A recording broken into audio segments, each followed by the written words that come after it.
नमस्कार साथियों, गौरव ज्ञान धारा में आपका स्वागत है।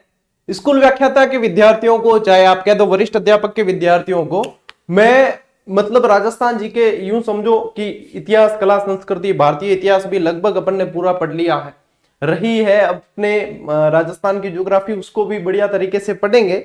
लेकिन अब ये जो है चैप्टर, ये जो सबसे बड़ा हिस्सा था आपके इतिहास, कला, संस्कृति से संबंधित, ये 96 नंबर की क्लास है और इनमें अपन ने पूरा ही लपेट लिया है, बहुत अच्छी तरीके से याद किया है। यदि जो विद्यार्थी इन पूरी लगभग 100 क्लास हो जाएगी तो लगभग 100 क्लास को देख लेना, आधे आधे घंटे की क्लासें हैं, देख लेना तो लगभग मानकर चलो कि आप बहुत ज्यादा अच्छी स्थिति में होंगे। लेकिन हमने इसे 100 क्लास रिकॉर्ड करना मतलब खाने का काम थोड़ी है, लगातार समय लगता है, तो आपको भी समय देना पड़ेगा। अब तकरीबन पूरी हो चुकी थी राजस्थान की जनजातियां, जो पिछला सिलेबस अपडेट हुआ था तब जोड़ा था। कुछ विद्यार्थी कह रहे थे सर जनजातियां भी करवा दो, कि नहीं करा दा, ठीक है, जनजातियों की भी 2 क्लास दे देता हूं आपको, उसमें जनजातियां भी हो जाएगी। फिर इक्का कोई छूटे हुए टॉपिक होंगे वो भी कराएंगे। फिर आगे का वापस जो है आगे की रणनीति बनाएंगे कि कैसे अपन आगे का सिलेबस पढ़ेंगे, ठीक है। अब शादी ब्याह में, चुनाव माहौल में यदि लगे हो, बाहर आ जाना। अब देखो नया जनादेश, नई सरकार आ चुकी है और नई सरकार आई है तो नई उम्मीदें भी जगी है और आचार संहिता हटते ही जैसा कि नई उम्मीदें और आशा करते हैं कि जल्दी ही जो पेंडिंग वैकेंसी थी वो भी पूरी हो और नई वैकेंसी भी आए और युवा जो है बहुत अच्छे से तैयारी करके अपने सपनों को साकार करें, ठीक है। अब देखें आगे समय बताएगा कि क्या होता है, अपन उम्मीद कर सकते हैं और प्रयास भी करेंगे कि जल्दी वैकेंसी आए, ठीक है। तो आज अपन पढ़ने जा रहे हैं राजस्थान की जनजातियां। जनजातियों में ज्यादातर जो प्रश्न जो बनते हैं वो शब्दावली से संबंधित बनते हैं, ठीक है। कैसे बनते हैं मैं बताऊंगा आपको। चलिए शुरू करते हैं, ठीक है। सबसे पहले जो है किसी भी क्लास को पढ़ते हैं अपन तो उसका बेसिक यानी कि उसका आधार तय करते हैं। तो इसका भी आधार है कि कौन सी कहां है, कम ज्यादा, ये तो देखो जनजातियां जो है, देखो जनगणना के जो 2011 वाले आंकड़े आए थे उसके आधार पे ही अपन को पढ़नी है।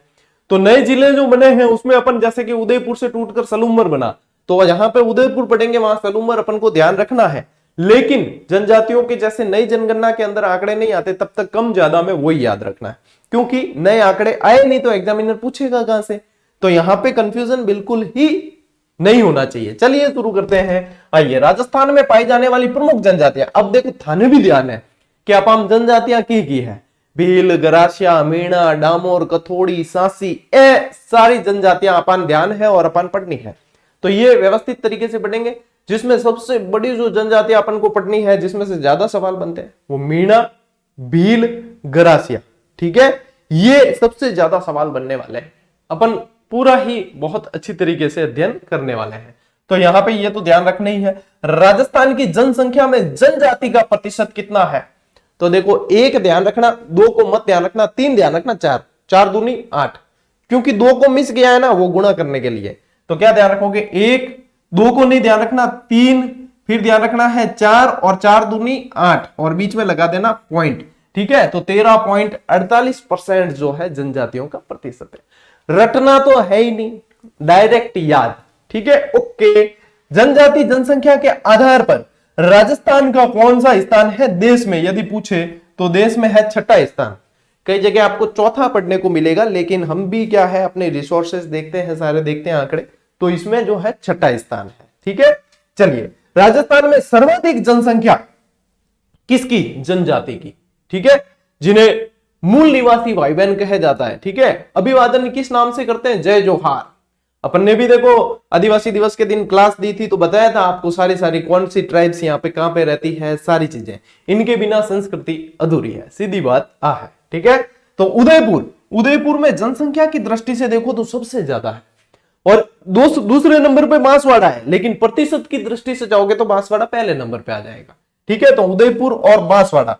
अब नए आंकड़े आने पर हो सकता है कि जिलों के अनुसार कुछ चेंज हो, लेकिन अभी यही ध्यान रखना है। राजस्थान में न्यूनतम जनजाति बीकानेर और नागौर के अंदर निवास करती है, ठीक है। देखो अनुसूचित जाति और अनुसूचित जनजाति दोनों अलग है। अनुसूचित जाति चले जाते हैं एससी में और अनुसूचित जनजाति चले जाते हैं एसटी में। जनजाति का मतलब है जिन्हें कहा जाता है मूल निवासी या आदिवासी भाई बहन, ठीक है। अब देखो मैं की टाइम स्कूलों में पढ़ावा नहीं तो टाबर छोटा छोटा है, माने कह दिया करा के जनजाति से, क्योंकि हाशियाकरण का एक पार्ट है उसको पढ़ाते हैं, तो जनजाति से संबंधित जैसी बातें आती है तो उन्हें बताते हैं कि जैसे पहाड़ों में रहते थे, ये मूल निवासी है, ये आदिवासी। उनके दिमाग में मतलब बच्चों के सीधा यही आता है, जनजाति कहते ही मत आदिवासी यूं कह नहीं, सीधा आवे जिंगाला बम ऐसे, क्योंकि उन्होंने क्या है, बॉलीवुड वालों ने उनके दिमाग में ये चीजें डाल दी कि जनजाति कह दो मतलब आई चीज है। ऐसा नहीं है। जनजाति अब जैसे कि मीणा जनजाति, भील जनजाति अपने साथ ही ये सारे जो है अपने साथ अपन सब जो है साथ मिल बांट के रहते हैं। लेकिन क्या है कि पुरानी मानसिकता ऐसे ही सोचते थे, और आज भी ज्यादातर जनजाति प्रतिशत आप देखोगे पहाड़ी बेल्ट में ज्यादा है। क्यों है? क्योंकि ये अपनी संस्कृति के पोषक है, वहां पे संस्कृति को पालकर आगे बढ़ते हैं। ठीक है, तो यहाँ पे ये चीजें जो है अपने दिमाग में क्लियर हो, ताकि आप अपन भी आगे जाएंगे अपने बच्चों को पढ़ाएंगे तो कम से कम उनके दिमाग में भी ये कंसेप्ट क्लियर रहे कि भैया जनजाति का मतलब सिर्फ वो ही नहीं है कि आप बॉलीवुड के अंदर जो छवि देख कर आए हो। ठीक है, आजकल जनजातियों में भी शिक्षा का प्रचार प्रसार बहुत ज्यादा है और बहुत तेजी से आगे बढ़ रहे हैं। चलिए अपन भी आगे बढ़ते हैं। प्रतिशत के आधार पर सर्वाधिक जनजाति वाले जिले, देखो आ गया बांसवाड़ा पहले पे, फिर डूंगरपुर। और प्रतिशत के आधार पर न्यूनतम जनसंख्या जनजाति वाले जिले जो है नागौर और बीकानेर, ये याद डायरेक्ट ही करने हैं। राजस्थान में सर्वाधिक जनजाति कौन सी है? मीणा जनजाति सर्वाधिक है। और मैं यूं भी कह दूं कि सबसे ज्यादा शिक्षित जनजाति कौन सी है, तो वो भी मीणा जनजाति है। मैं यूं भी कह दूं कि सबसे ज्यादा नौकरी में जनजाति कौन सी है, तो वो भी मीणा जनजाति है। और मैं यूं भी कह दूं कि आदिवासी बेल्ट का या मतलब ये जनजाति वाले इस क्षेत्र का सबसे ज्यादा जो है शिक्षा के अंदर लाभ लेने वाली जनजाति कौन सी है, वो भी मीणा जनजाति। हमारे साथ भी हमारे स्टाफ में भी मीणा जी है, और मतलब शिक्षा का प्रचार प्रसार बहुत ज्यादा है, तो इसलिए मीणा जनजाति जो है बाकी जनजातियों में सबसे आगे रहती है। राजस्थान में सर्वाधिक साक्षर जनजाति मीणा, शिक्षित या साक्षर एक ही बात है। राजस्थान में सबसे प्राचीन जनजाति जो सबसे पुरानी मानी जाती है वो है भील जनजाति। ठीक है, ये ध्यान रखना। आदिम जनजाति समूह में सम्मिलित, आदिम जनजाति समूह यानी कि भारत के लेवल पे, केंद्र लेवल पे बनता है, सेंट्रल लेवल पे। आदिम जनजाति समूह में शामिल राजस्थान की केवल एकमात्र जनजाति है सहरिया, जो 12 जिले में सबसे ज्यादा है। आगे बात समझ में वो है बेसिक। ले स्क्रीनशॉट पर बना आगे ले लो भाई, जी लो अपनी जिंदगी। ओके चलो भाई आओ आगे बढ़ते हैं। सबसे पहले अपन पढ़ने जा रहे हैं जो सबसे ज्यादा है, मेजोरिटी विंस मीणा जनजाति। ठीक है, सबसे पहले अब देखो एक एक चीज ध्यान से सुनना, ध्यान से नोट्स बना के रट्टा मार लेना, बिल्कुल निश्चित रूप से प्रश्न बनेंगे ही बनेंगे। आओ भाई, मीणा शब्द कहां से बना है? मीन से बना है। मीन का मतलब क्या होता है? मत्स्य। मत्स्य का मतलब क्या होता है? मछली। मछली जल की। शाब्दिक अर्थ क्या है? मीन मत्स्य मछली, यानी कि इनकी उत्पत्ति मानी जाती है। मीणा पुराण के अंदर भी इनकी जो है मत्स्य पुराण, मीणा पुराण के अंदर इनकी उत्पत्ति के बारे में मत दे रखे हैं कि मछली से उत्पन्न बताते हैं। इसीलिए मीणा जनजाति वाले जो है इनके अंदर मछली को नहीं खाया जाता है, ये कहा जाता है। ठीक है, मुनि मगन सागर ने मीणा पुराण से उत्पत्ति का उल्लेख किया। इनकी 24 खापे और 5200 गोत्र पढ़ने में आती है। ठीक है, 5252 तो गोत्र है और 24 खापे। अब देखो ये क्या है? खाप यानी इनके, अब आपने देखा होगा खाप पंचायतें होती, खापे यानी कि शाखाएं हैं एक तरीके से, और गोत्र था ध्यान ही है कि ब्याह सतपड़ में गोत्र पूछे आकर के, एक सगोत्र ब्याह कौन व्यापार है। ठीक है, नहीं तो गोत्र पूछे जाते हैं। तो ये चीजें ऐसी है कि मतलब आप लोगों को मुझे समझाने की आवश्यकता नहीं है, आप लोग ये मुझे समझा सकते हो कि हाँ मार साहब गोत्र आवे। ठीक है, आओ भाई आगे बढ़ा। मुख्यतया मीणाओं के 2 प्रकार, देखो मेन रूप से 2 है, लेकिन ऐसे पड़ियार मीणा, रावत मीणा वगैरह अलग भी है, लेकिन मुख्य 2 है, जिसमें से पुराने जो है वो जमींदार मीणा और नए जो है वो चौकीदार मीणा। परंपरागत यूं कहे कि पुराने बिल्कुल ही परंपरागत है वो जमींदार मीणा है। जमींदार मीणा को कहा जाता है पुराना वासी मीणा और इनको कहा जाता है नया वासी। समझो, जमींदार मीणा यानी कि इनके पास में जमीनें थी, ये किसान थे, कृषक थे, जमीनें थी, इसीलिए जमींदार मीणा है। ये खेतीबाड़ी वगैरह पशुपालन इनका मुख्य कार्य हुआ करता था। फिर धीरे धीरे क्या हुआ? चौकीदार मीणा का उदय कैसे हुआ कि चौकियां बनने लगी कई जगह पे, व्यापार के कारण चौकियां और चुंगी वसूली का काम किया जाने लगा। चुंगी वसूली का काम में जो चुंगी वसूल करते थे, चौकियों पर बैठते थे, वो चौकीदार मीणा श्रेणी में आने लगे, इसलिए इन्हें नयावासी मीणा कहा गया। फिर देखो पड़ियार मीणा, रावत मीणा, ये सारे अलग हैं। ठीक है, इनमें सब कैटेगरी कह सकते हैं अपन, लेकिन ये जो है मैन, और उनमें आपको ये चीजें ध्यान रखनी है। आगे बात समझ। चलो भाई आगे बढ़ते हैं। पटेल, पटेल ये शब्दावली से देखो, शब्दावली बहुत इंपॉर्टेंट है, यहां से सवाल बनते हैं। पटेल इनके मुखिया को कहा जाता है। मीणाओं का मुखिया पूछते हैं, कपमी मुड़ो सको सगरा। ये कोई श्लोक नहीं, कोई सूत्र नहीं, ये है एक ट्रिक जो मैं कल की क्लास में बताऊंगा। इसमें क्या होगा कि जनजातियों से संबंधित मैं आपको मुखिया सारे के सारे इसमें याद करवा दूंगा एक के अंदर ही। कपमी मुड़ो सको सकरा, जो पुराने स्टूडेंट हैं, पुराने जिजिडियंस हैं, उन्हें पता है कि कपमी मुड़ो सको सकरा क्या है, ठीक है। जो नए हैं उनको भी चिंता नहीं करनी है, कंटिन्यूटी रखनी है। बूझ देवी देवता, देखो आपा में भी यूं कह दिया करें कि बाबूजी ने मतलब पूछा ना बूझ करावा, यानी बूझ किसको कराएंगे, देवी देवता, ठीक है। तो बूझ देवी देवता का था। छेड़ा फाड़ना यानी छेड़ा बंदी, एक तो छेड़ा बंदी यानी कि धनी लुगाई है, छेड़ा बांधी जाए यानी कि वैवाहिक सूत्र में बंध गए हैं। छेड़ो फाड़ दियो यानी कि विवाह विच्छेद, तलाक तलाक तलाक, ठीक है। तो ये क्या है, विवाह विच्छेद की एक मतलब विवाह विच्छेद का एक तरीका है, तलाक का एक तरीका है। कहते हैं कि आदमी के गमछे का छेड़ा फाड़, थोड़ा कोना फाड़ कर दे दिया जाता है स्त्री को। स्त्री जो है वो छेड़ा और एक घड़ा लेकर जो है घर से निकल जाती है, वो विवाह विच्छेद हो गया। और जो उसका आदमी जो घड़ा उतरवाता है उसके साथ में विवाह होता है। ऐसे मतलब मैं नहीं कह रहा हूं भैया, इनके इसमें क्या कहते हैं कि इतिहासकार और किताबों में लिखा है।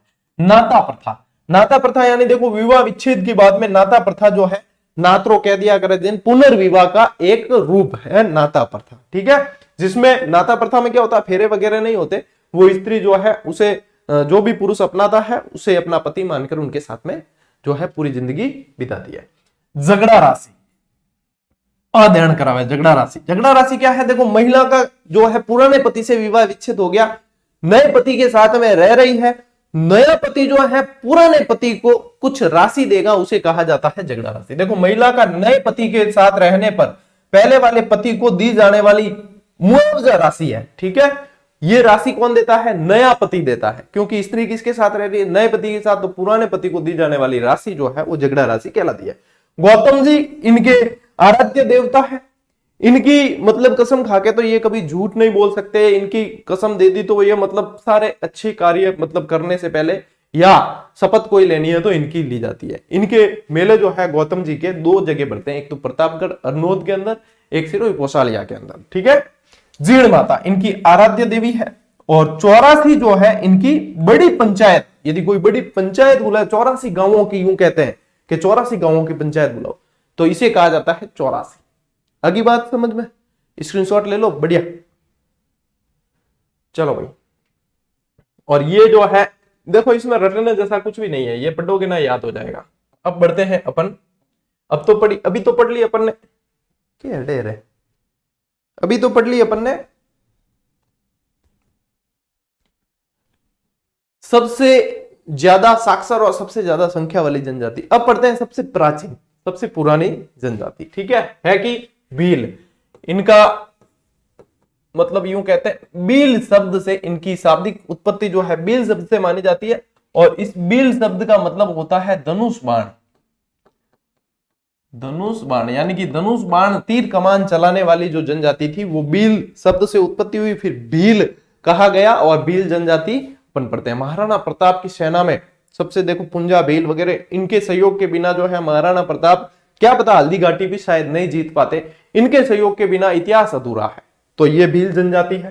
कहां कहां ज्यादा है, देखो उदयपुर, उदयपुर के अलावा है ध्यान रख ली जो सलूम्बर भी है, ठीक है, क्योंकि सलूम्बर नया जिला बन गया। उदयपुर, बांसवाड़ा, डूंगरपुर, भीलवाड़ा। तो भीलवाड़ा के अलावा आपको ध्यान रखना है शाहपुरा भी है, नए जिले बने वो भी ध्यान रखना है। शाहपुरा, सिरोही, चित्तौड़गढ़ आदि में सर्वाधिक है। अब ये उदयपुर चित्तौड़गढ़ वाला जो बेल्ट है ना, उदयपुर, चित्तौड़गढ़, डूंगरपुर, बांसवाड़ा, ये बेल्ट है, इसमें सबसे ज्यादा भील जनजाति पाई जाती। अब ऐसा नहीं है कि कोई मैं एक बार पढ़ा तो एक जनों कहे कि सर हमारे अलवर में भी भील जनजाति के 2-3 घर बने हुए, तो ऐसा थोड़ी है कि वहां पे नहीं रह सकते, ये थोड़ी है। ज्यादा कहां है वो कि इनकी बस्तियां जो है वो यहाँ है। ऐसे तो यार पूरे भारत में कहीं भी होंगे ना, वो तो काम धंधों के लिए जाना पड़ता है। यूं थोड़ी है कि नहीं लाइन खींच दी हम थे को ना सका, भारत पाकिस्तान उगो है, ऐसा थोड़ी है। भारतीय भी पाकिस्तान में भी मिलती है ना, तो ऐसी चीजें जो है वो अंडरस्टैंडिंग है। यूं नहीं सर हमारे यहाँ भी 2-3 घर है, रे करम ठोक। चलो, मूल शब्द जो है भील। कर्नल जेम्स टोड ने इन्हें वन पुत्र कहा है। कर्नल जेम्स टोड आया कि ये तो है मतलब वनों में ही रहते हैं तो ये वन पुत्र है, ऐसे मतलब इजी गोइंग कहा था, कोई सोच के नहीं कहा था कि मैं इन्हें वन पुत्र नाम दूंगा, इतिहास में जो है मेरे नाम से पढ़ा जाएगा। कर्नल जेम्स टोड ने वन पुत्र कहा, मतलब जो देखा वो कहा, बाद में लिख दिया कि हम जो एक जनजाति से मिले जो पहाड़ों में रहती थी वो वन पुत्र थे, यानी कि वनों में रहते थे।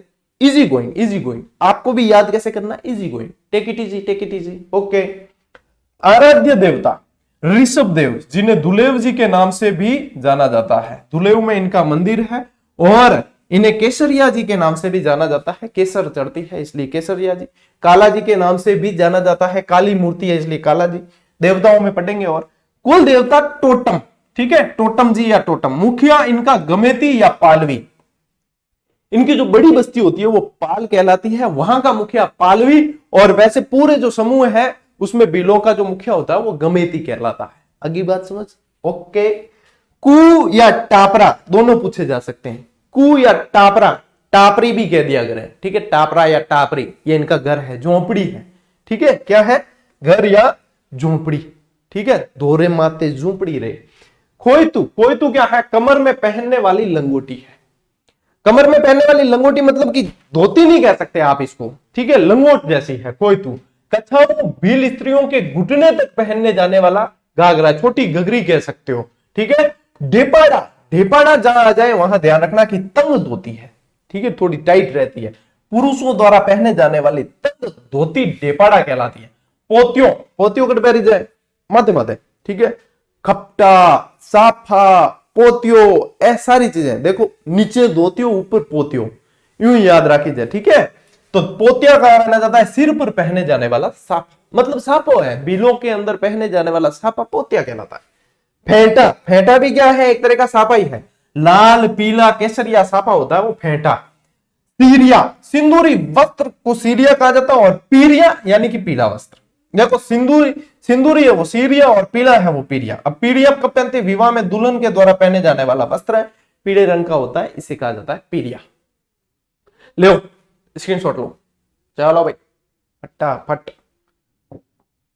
आओ भैया आगे बढ़े। ये शब्दावलियां जनजाति के अंदर शब्दावलियों से ही सवाल पूछे जाते हैं सर्वाधिक, ठीक।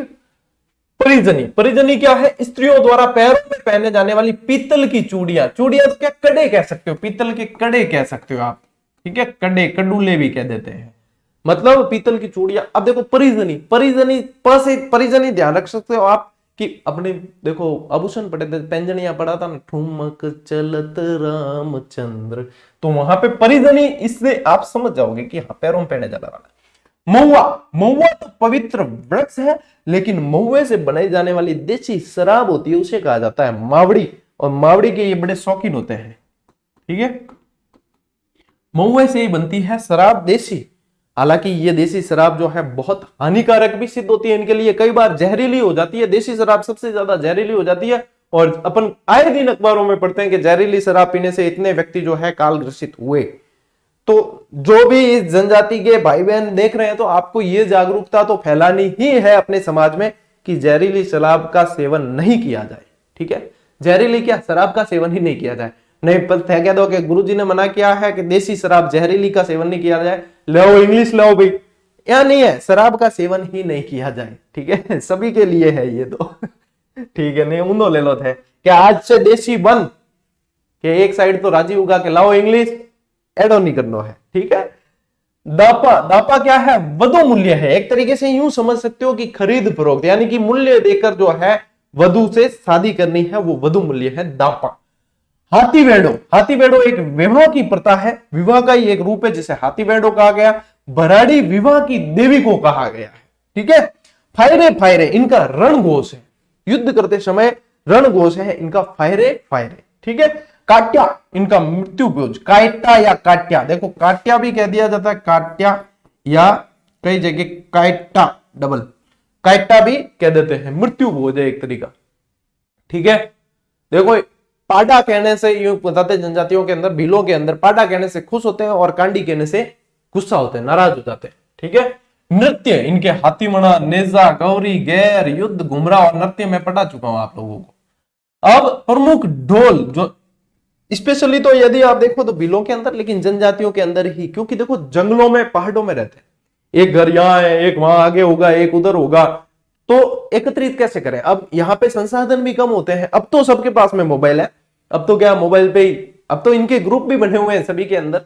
जनजाति आप, मैं कह रहा हूं ना, ऐसे मत समझना कि वो बिल्कुल आदिवासी जैसे पहले अपने पिक्चरों में दिखाए वैसे नहीं है, बिल्कुल जैसे आपको पता ही नहीं चलता है कि अपन सभी जो है एक साथ ही रह रहे हैं। अब वो वाला सिस्टम नहीं रहा, लेकिन पहले जैसे रहते थे तो फोन वोन होते नहीं थे, तो एक प्रथाएं बना रखी थी अलग अलग ढोल की आवाज से कि ये इस ढोल का प्रकार है और इसका मतलब ये है, संकेत हुआ करते थे। तो ये जीके में अभी भी पूछे जाते हैं। देखो कौन कौन से, मारू ढोल विपत्ति के समय बजाया जाने वाला, जब पता चल जाएगा कि संकट आया है कोई ना कोई, तो सभी जो है एकत्रित हो जाएंगे, सभी तैयार हो जाएंगे, विपत्ति के समय बजाया जाने वाला। देवर ढोल, कोई ऐसी बीमारी जो प्रकोप फैलाए, तो प्रकोप की स्थिति में या बीमारी की स्थिति में बजाया जाने वाला ढोल है। गारियां या बारी ढोल, दुर्घटना, या तो कोई दुर्घटना हुई है किसी के साथ, या फिर कोई हमला हुआ है दूसरी जनजाति का या किसी का, ठीक है, तो तब बजाया जाने वाला ढोल जाता वो गारिया या बारी ढोल कहता है। और नचनिया, जड़ो इनो नाम है नचनिया, यानी कि अब तो नाचना है, और नाचेंगे कब, जब कोई खुशी होगी, ऐसा होगा मांगलिक अवसर, ब्याह शादी में नाची जाए, तो ब्याह शादी में बाजे जी को नाचनिया ढोल है। बाकी सारा जो है बहुत इंपॉर्टेंट है, पूछे जाते हैं, ठीक है ना। चलिए, प्रमुख मेले यदि देखा जाए तो डूंगरपुर का बैणेश्वर और घोटिया अंबा मेला बहुत प्रसिद्ध है। आगे बात समझ ले भाई, स्क्रीनशॉट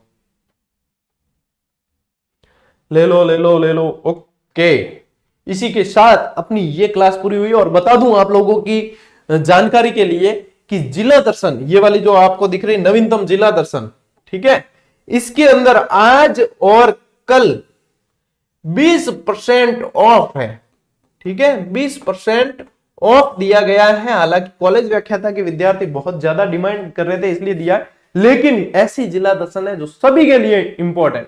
और मैं दावे के साथ कह सकता हूं 99 तो छोड़ो, आपको 500 रुपए लेकर भी कोई ऐसी टेस्ट सीरीज प्रोवाइड नहीं करवाएगा, क्योंकि इसकी व्याख्या देखोगे, इसके प्रश्न देखोगे, इसका लेवल देखोगे, तब आपको इसका अंदाज लगेगा। ये आज कितने में मिल रही है, आज 99 भी छोड़ो, आज और कल ये 79 प्लस जीएसटी, देखो जीएसटी जुटेगा, जीएसटी जुड़ के भी 100 रुपए में भी नहीं, 93 के अंदर ही ये पड़ेगी, बिना इधर उधर इफ एंड बट मौका गवाए ज्वाइन कर लेना। 2 दिन बाद फिर 99 होगी और जीएसटी जुड़ के 116 रुपए के समथिंग मिलेगी, तो तब ज्वाइन कर लेना या फिर अब कर लेना। करनी तो आखिर में पड़ेगी, क्योंकि अब जो है भले नई सरकार बनी, अधिसूचना जिनकी जारी हो चुकी, वो जिले वही स्थिति में रहेंगे। हाँ, जिनकी घोषणा हुई थी अधिसूचना जारी नहीं हुई थी, उनका कोई अता पता नहीं है, शायद ही वो अस्तित्व में आए, लेकिन जिनकी अधिसूचना आ गई यानी कि 50 जिले तो रहने ही रहने हैं। तो बढ़िया ज्वाइन करके प्रैक्टिस कर लेना, कॉलेज व्याख्याता के अंदर देख लेना, बहुत ज्यादा अहम रोल निभाने वाली ये टेस्ट सीरीज है। भाई मैंने सूचना दे दी, बाद में मत कहना कि हमें सर पता ही नहीं था। और टेलीग्राम से जुड़ जाया करो ताकि हर अपडेट आप लोगों को समय पर मिले, और अपन भी समय पर मिलेंगे, लेकिन वो समय होगा अब कल, ठीक है। तो मिलते हैं अगली क्लास में, अगले वीडियो में, तब तक के लिए राम राम, जय हिंद।